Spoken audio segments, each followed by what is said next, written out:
Ինչպես մենք մարզում ենք մեր մարմինը, նույն ձև էլ պետք է մարզել մեր ուղեղի մկանները եւ հիմնական պատճառներից մեկն է թե ինչու են 60 եւ ավելի տարիք ունեցող անձինք սովորում անգլերեն։ Ֆենիա, ես գիտեմ, որ դուք ունեք 60 եւ ավելի տարեկան աշակերտներ, ուսանողներ, սաներ, ինչպես նրանց անվանենք, պատմեք նրանց մասին։ Շատացել է վերջին տարիների ընթացքում լեզու սովորելու ցանկությունը։ Դա կապված է մի շարք հանգամանքներով, ինչպես օրինակ ապրում են մի միջավայրում, որտեղ բոլորը անգլախոս են եւ բնականաբար աշխատանքի անցնելու համար կամ դիմելու համար քաղաքացիության համար իրենց պետք է սովորել լեզուն։ Այդ իսկ պատճառով սովորում են լեզուն, բայց ուզում եմ նշել այն փաստը, որ հիմնականում այն համարվում է ուղեղի մարզանք մեծահասակների համար։ Ուզում եմ պատմել, որ 1 տարի առաջ ունեի ամուսիններ, հայեր էին, սակայն բնակվում էին Իռլանդիայում։ Դասերի էին միանում բրիտանական անգլերենը ավելի խորացնելու եւ ավելի լավ խոսելու նպատակով։ Գիտեք ինչն էր հետաքրքիր, իրենք ունեին որոշակի բազա, այսինքն Հայաստանից Իռլանդիա էին տեղափոխվել անգլերենի իմացության որոշակի բազայով։ Սակայն դասերի ընթացքում ավելի խորացնում էինք անգլերենը, հատկապես շեշտը դնելով բրիտանական անգլերենի վրա, իսկապես այն մեծ եռանդը, մոտիվացիան, որը ես տեսնում էի իրենց մոտ անկեղծ ես ինքս էի նախանձում, որովհետև ես հաճախ նույնիսկ այս տարիքին զգում եմ, որ այդքան մոտիվացիա չունեմ նոր լեզու սովորելու համար, ինչքան իրենք։ Այս պահին դասավանդում եմ անգլերեն մեկ կնոջ, ով 81 տարեկան է, հայ է, սակայն դասերի է միանում on-line Ամերիկայից, ինչն է հետաքրքիր, որ ամեն անգամ դասի միանալիս տեսքը իդեալական, կրում է գեղեցիկ զարդեր, հետաքրքիր ձևով շպարված, գեղեցիկ մազերով եւ ես իրոք ապշում եմ, որ խոսքը ոչ միայն նոր լեզու սովորելուն է վերաբերում, այլ նաև թե իրենք ինչպես են ներկայանում, հա, ինչպես են փորձում ներկայանալ։ Հիշողության խնդիրներ մի փոքր ունեցել են COVID-ից հետո եւ ըստ իրենց եւ նաև ըստիս լեզու սովորելով կարողանում են մարզել եւ ուղեղը պահել ակտիվ, որովհետեւ գիտենք տարիքի հետ երբեմն կենտրոնացումը կարող է նվազել, իսկ լեզու սովորելը ավելի հեշտացնում է եւ այսպես ասած դանդաղեցնում է այդ process-ը։ Ֆենիա, կան արդյոք առանձնահատկություններ տարիքային այս խմբի հետ աշխատելիս, գուցե ավելի ուշադիր եք, գուցե մի բանը մեկ կամ մի քանի անգամ եք կրկնում, կամ գուցե նրանք ավելի ավանդական մեթոդներով են աշխատում։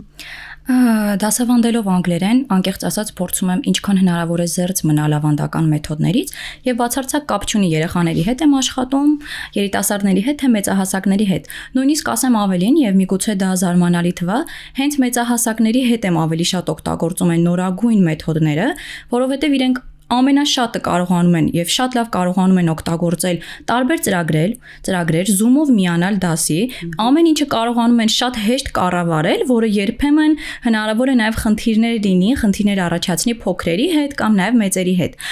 Տեսեք, ինչը վերաբերում է մեթոդներին միանշանակ Եթե ավանդական մեթոդ ասելով նկատի ունեք այն, որը պետք է ունենան իրենց մոտ հատուկ տետր, պետք է ունենան գրիչ եւ գրի առնեն այն ամենը, ինչը ասվում է դասերի ընթացքում, միանշանակ նրանք ունեն եւ ես շատ կողմնակից եմ այդ մեթոդին։ Ինչու՞։ Տեսեք,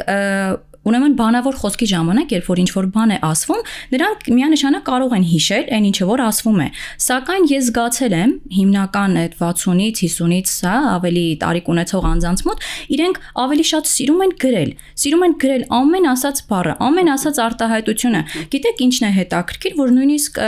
այն տեքստերը, որոնք որ մենք անցնում ենք, լինեն բրիտանական անգլերեն թե ամերիկյան անգլերեն, իրենք արտագրում են այդ տեքստերը իրենց մոտ եւ ես իսկապես նման բան չեմ տեսել երիտասարդության շրջանում եւ նաեւ այն փոքրերի շրջանում, ովքեր համարյա ատում են այն ամենը, ինչը կապված է, այո, միանշանակ գրելու հետ։ Եվ ինչպես տիկին Արմենուհին նշեց, մոտիվացիան, տեսեք, ինձ համար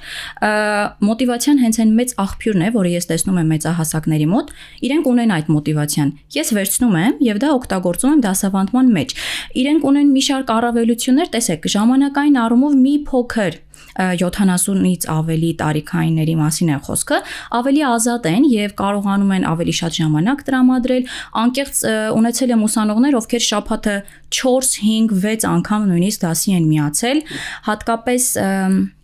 մեկ կին, ով ցանկանում էր civics պարապել Ամերիկայում քաղաքացիություն ստանալու համար, ինչպես գիտեք, դա 100 հարց է, որը առհասարակ կապ չունի անգլերենի հետ, ճիշտ է անգլերենով է, բայց կառավարության մասին է,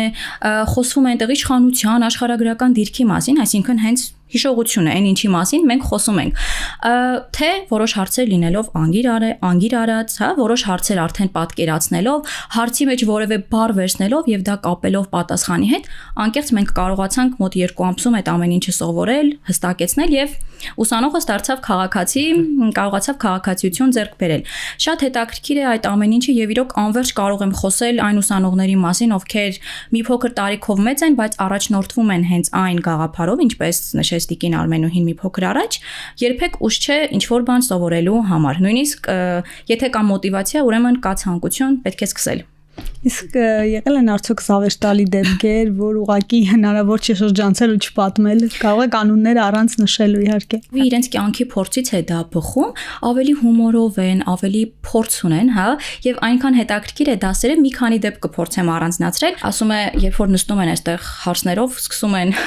խոսել անգլերենով, եւ ինչ շատ հետաքրքիր է թե իրենք ինչ են խոսում իրենց աշխատանքից, երկրից եւ այլն, ես պետք է սովորեմ անգլերենը, որ ես էլ իրենց հետ սկսեմ խոսել, այո, սկեսուր մայրիկ եւ իհարկե մի փոքր կատակով, բայց շատ հետաքրքիր մոտիվացիա։ Ամեն դեպքում մոտիվացիան տարբեր է, մի դեպքում Տիկին Արմենու դեպքում, որ նաեւ ընտանիքի անդամներին ապացուցի, որ կարող է, մյուս դեպքում որպեսի հարցների զրույցի միջամտել, կարողա նաեւ լիարժեք հասկանա, բայց կարևորը այն է, որ մարդիկ որոշում են, սովորում են եւ արդյունք են արձանագրում։ Զավեշտալի դեպքերից նաեւ կցանկանամ հիշել հետեւյալ դեպքը եւ պատմել ձեզ,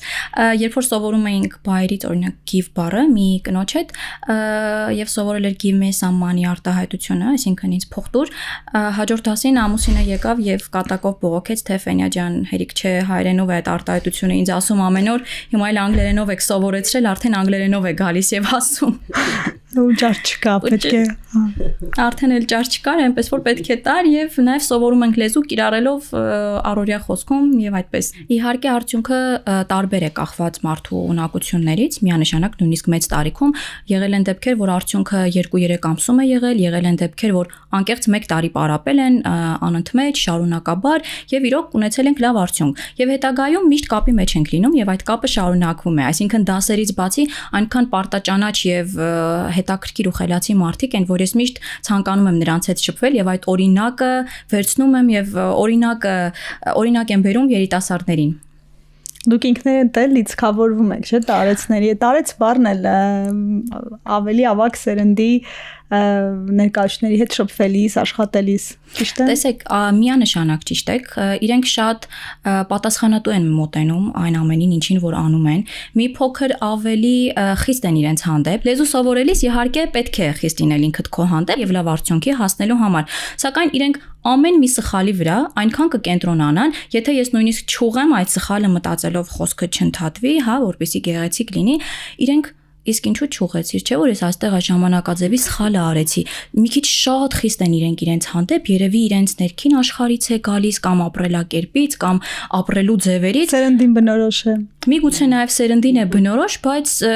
դա իրոք իրենք օրինակ են ինձ համար ծառայում մեծ մոտիվացիայի աղբյուրով եւ ամեն ինչով։